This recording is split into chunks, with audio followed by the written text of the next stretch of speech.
manusia sejak awal diciptakannya oleh Allah Subhanahu wa taala itu sudah diberikan keterangan, diberikan paparan, diberikan penjelasan bahwa makhluk ini adalah makhluk termulia yang pernah diciptakan. Saya ulangi. Allah sudah menjelaskan saat kita mulai diciptakan, anak cucunya Adam, bahwa manusia yang tercipta ini adalah makhluk termulia yang diciptakan, yang memiliki keutamaan dan dilebihkan dari makhluk-makhluk yang lainnya. Mari kita perhatikan keterangan Allah ini, nas umumnya, teks umumnya ada di Quran surah 17 Al-Isra ayat ke-70. Walaqad karramna bani Adam. Demikian Allah mengawali firman-Nya di sini.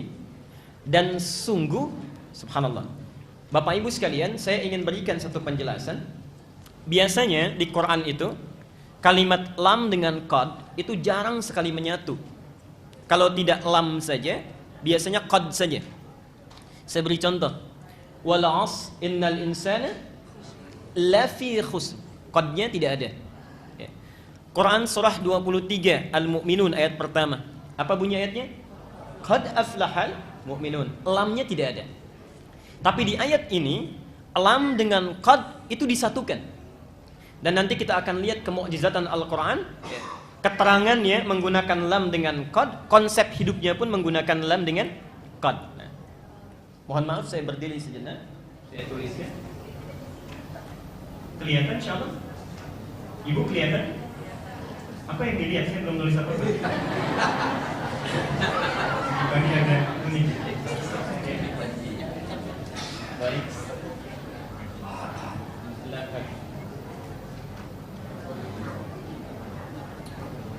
Bila di Quran kita dapati satu ayat diawali dengan huruf lam saja, ini artinya ingin menguatkan, menegaskan, meyakinkan kandungan ayat yang disampaikan.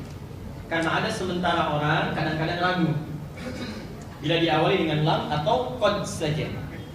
Tapi bila keduanya disatukan dalam satu ayat menjadi laqad, bukan lam saja, bukan qad saja, ini artinya betul-betul ingin meyakinkan dan meminta kita jangan ragu sedikit pun.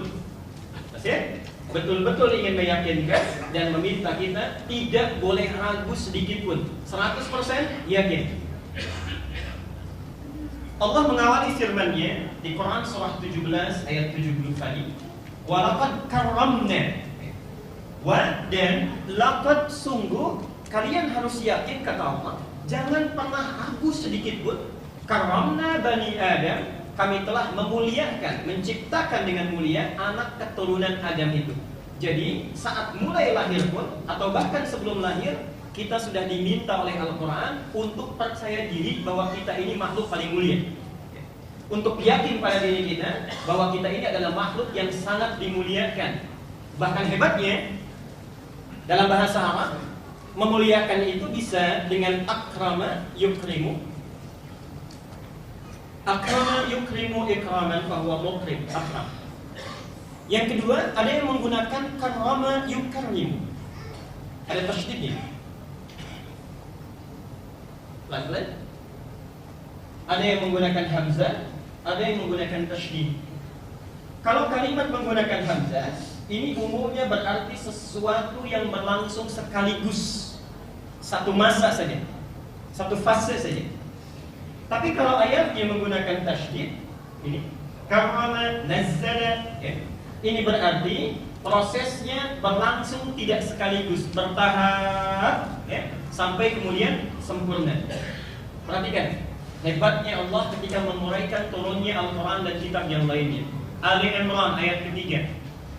Alif Lam Mim Allahu la ilaha illa wal hayyul qayyum. Perhatikan ayat 3-nya. Nazzala 'alaikal kitaba bil haqqi musaddiqan lima baina yadayhi wa anzala at-taurata wal injil. Ketika Allah menyebut turunnya Al-Quran, Allah menggunakan kalimat nazzal.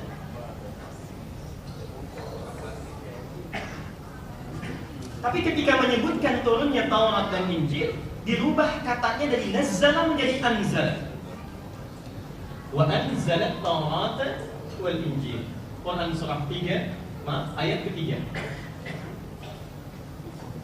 Anzala akrama berlangsung sekaligus pakai hamzah. Ketika menyebut Taurat dan Injil menggunakan anzala, ingin menunjukkan kesan bahwa bedanya Quran dengan Taurat dan Injil. Taurat dan Injil diturunkan sekaligus tanpa bertahap. Taurat kepada Musa, Injil kepada Isa itu tanpa proses, tidak ada masa, diturunkan langsung disampaikan pada umatnya. Subhanallah. Tapi ketika menguraikan tentang Quran, dirubah dari anzala menjadi nazzala, karena Quran turun dengan berproses, bertahap sesuai dengan kebutuhan makhluk, kurang lebih 22 tahun, 2 bulan dan 22 hari. Subhanallah. Ketika Allah menyebutkan kemuliaan kita, ini poinnya. Kenapa tidak menggunakan akrama tapi menggunakan karama?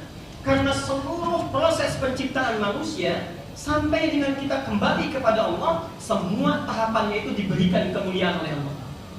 Jadi ingin menggambarkan manusia itu bukan hanya lahirnya saja yang dimuliakan sekaligus, bukan hanya ketika tumbuh saja, bukan hanya ketika menikah saja, tapi ketika sebelum lahir dimuliakan. Karena tahap pertama, saat terlahir dimuliakan, saat tumbuh dimuliakan, saat kemudian menikah dimuliakan, sampai kembali menghadap Allah Subhanahu wa taala. Karena itulah Bapak Ibu sekalian, tidak ada aturan di dunia ini, sekali lagi, tidak ada aturan agama di dunia ini yang dari setiap tahapan kehidupan manusia begitu dimuliakan, diberikan tuntunan kecuali agama Islam dengan Qurannya. Perhatikan, saat sebelum lahir Allah turunkan Al-A'raf ayat 189, supaya sebelum lahir itu bayi yang akan dilahirkan begitu mulia, menjadi anak yang saleh. Setelah lahir turun Al-Baqarah 233, memberikan tuntunan supaya dijaga kemuliaan hidup ini dari mulai fase dilahirkan sampai dengan disapih 2 tahun. Dari disapih sampai dengan menjelang dewasa, turun lagi Luqman, Quran surah 31 ayat 13 sampai 19. Ini belum menikah. Setelah kemudian akan menikah, turun lagi An-Nisa ayat 1 sampai dengan ke-4. Subhanallah. Kalau kemudian sudah menikah, dijaga kehormatan rumah tangganya, turun lagi An-Nisa ayat 19 dan 34. Menjadi orang tua, diturunkan lagi Al-Isra ayat ke-23. Subhanallah, sampai wafat meninggal kepada Allah, turun surah Ali Imran ayat 169 sampai 171. Tidak ada agama manapun di dunia ini yang mengatur kemuliaan manusia dari sejak sebelum lahir sampai meninggal kecuali agama Islam.